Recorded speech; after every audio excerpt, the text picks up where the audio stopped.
Good morning all of you. तो बच्चों, हम पाठ पढ़ रहे थे सितारों से आगे। ठीक है। बड़े ही भाग्य से, गौरव सौभाग्य से कल्पना चावला को अंतरिक्ष कार्यशाला में भाग ले सकें, ऐसा उन्हें उसको समाचार मिला। खुशी की बात थी।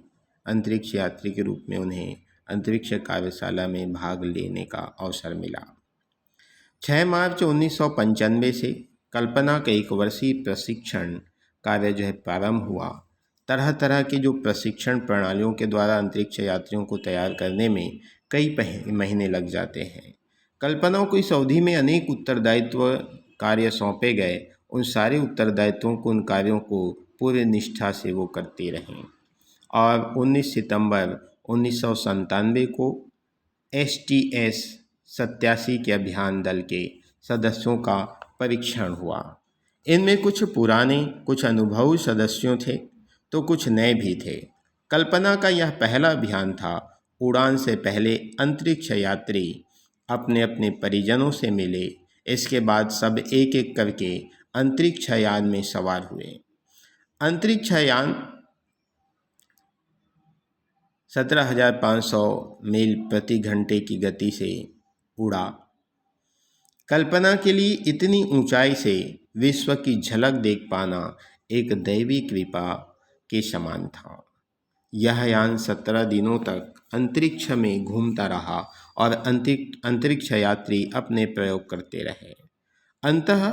अंततः शुक्रवार प्रातः 6 बजे अंतरिक्ष यान कैनेडी अंतरिक्ष केंद्र पर उतरा।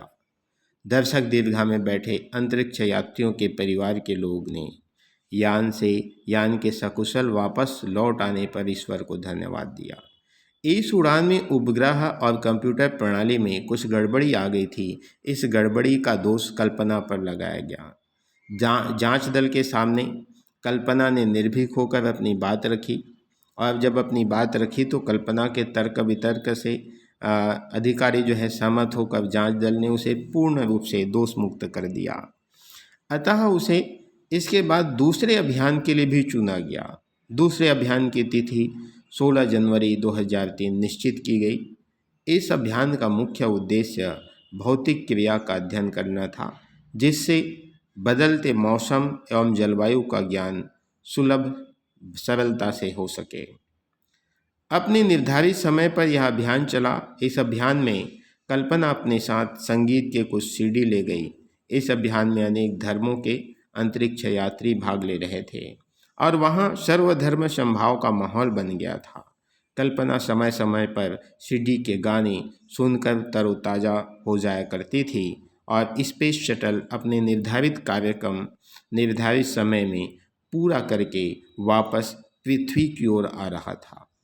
तभी 1 फरवरी 2003 का वह काला दिन आया जब स्पेस शटल तथा उसमें सवार 7 अंतरिक्ष यात्रियों के शरीर के क्षत विक्षत अंग अमेरिका की धरती पर इधर उधर बिखर गए।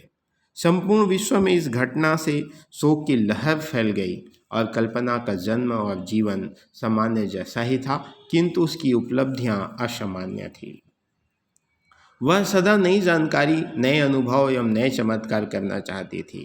सारे विश्व के बच्चों के लिए उसका यह संदेश था, अपने विश्वास के धरातल से आगे बढ़कर चलो, तभी असंभव को संभव बनाया जा सकता है।